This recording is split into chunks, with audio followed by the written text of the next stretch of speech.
Assalamualaikum warahmatullahi wabarakatuh. Perkenalkan, nama saya Fadlur Rahman Bernata Wargo, NPM 22316052 dari Prodi Teknik Komputer. Pada video kali ini saya akan membahas kode etik penggunaan informasi teknologi. Teknologi informasi telah menjadi bagian integral dari kehidupan kita sehari-hari. Kita menggunakan teknologi untuk bekerja, belajar, berkomunikasi, dan bersenang-senang. Namun, dengan meningkatnya penggunaan teknologi juga meningkatkannya resiko dan dampak negatif yang dapat terjadi jika teknologi digunakan secara tidak etis. Lalu, apa itu kode etik penggunaan informasi teknologi?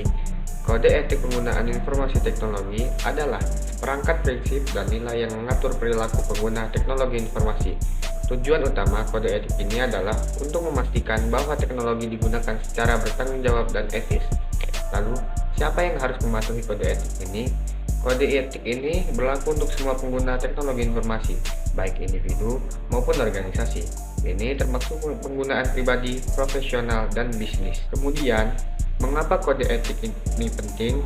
Kode etik ini penting karena dapat membantu memitigasi resiko dan dampak negatif yang dapat terjadi jika teknologi digunakan secara tidak etis. Kode etik ini juga dapat membantu mempromosikan pengguna teknologi yang bertanggung jawab dan etis. Resiko dan dampak negatif. Jika kode etik penggunaan informasi teknologi diabaikan atau tidak diterapkan, dapat terjadi beberapa resiko dan dampak negatif. Resiko ini dapat mencakup: pertama, penyalahgunaan data pribadi. Informasi pribadi dapat dicuri atau disalahgunakan oleh pihak yang tidak bertanggung jawab. Yang kedua, keamanan informasi. Sistem dan data dapat diserang atau diretas, menyebabkan kerugian finansial atau kerugian lainnya. Yang ketiga, cyberbullying. Orang-orang dapat diintimidasi atau diancam secara online. Dan yang keempat adalah penyebaran informasi yang salah.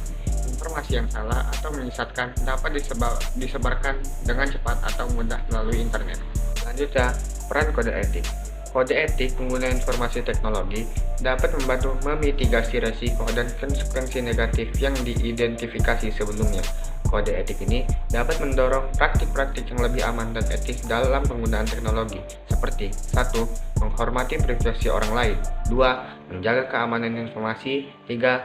Bersikap sopan dan hormat dalam berkomunikasi secara online, dan 4. Menyebarkan informasi yang akurat dan berimbang. Contoh kasus. Berikut adalah beberapa contoh kasus nyata atau skenario di mana kode etik pengguna informasi teknologi telah berperan penting dalam menghindari konsekuensi negatif atau penyalahgunaan teknologi. Yang pertama, sebuah perusahaan menerapkan kebijakan yang melarang karyawan mengakses situs web pornografi di tempat kerja. Kebijakan ini membantu melindungi privasi karyawan dan mencegah penyebaran konten yang tidak pantas di lingkungan kerja. Yang kedua, sebuah organisasi nirbala menggunakan kode etik untuk memandu penggunaan media sosial. Kode etik ini membantu organisasi untuk memastikan bahwa mereka menggunakan media sosial secara bertanggung jawab dan etis. Dan yang terakhir adalah sebuah negara menerapkan undang-undang yang melarang penyebaran informasi yang salah secara online. Undang-undang ini membantu melindungi masyarakat dari informasi yang menyesatkan. Mungkin itu saja pembahasan tentang kode etik dalam informasi teknologi dari saya. Wassalamualaikum warahmatullahi wabarakatuh.